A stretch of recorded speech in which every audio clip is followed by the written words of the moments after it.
let me just write a very quick conclusion over here, right? And then we are done.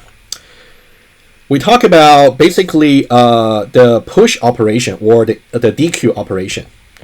The push or the enqueue. Right? Depending on whether you're talking about stack or queue.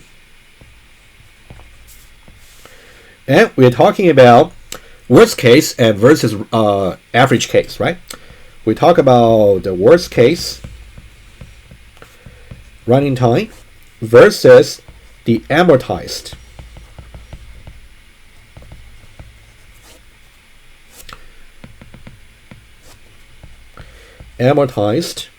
or average running time, right? We got these two, right? And we got two strategies for resizing, right? Let's now summarize about what we have learned. And we actually got constant increments. And also we got the doubling, right? If I may, I just want to make this maybe this blue over here. All right, over here. Okay, let's talk about running time. In the case of the constant increments, the worst case and amortized will both be just big O of n. And in the case of the doubling, the worst case is the same, right? No question about it because you involve a loop. But if we're able to average out the running time into the number of pushes, we were able to achieve big O of 1, right? So and the inside I just mentioned, which I really want to write it down, right? Over here, big O of 1 is really due to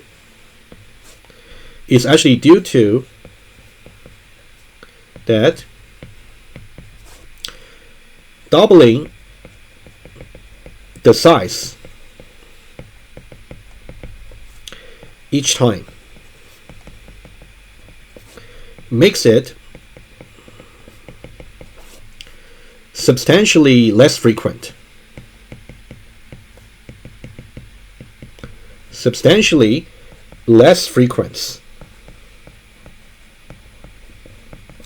to resize, because every time you resize, you actually got double the size, so you got enough slot to really use before you actually need to do the next resizing. Whereas in the case of the constant increments, in the case of the constant increments over here, it would not you actually not really help much asymptotically, because you only increment the size by some small constant each time. So in that case, it wouldn't really help as much. But for the doubling, it definitely helps. Okay, it's really the conclusion you really want to understand, right? The doubling the size substantially less frequent to resize. That's really the conclusion. Alrighty, so now we are done with the discussion for the dynamic arrays, and I would suggest you actually go to little exercise over here.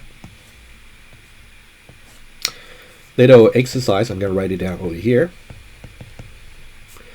Go to the API page for array list in Java.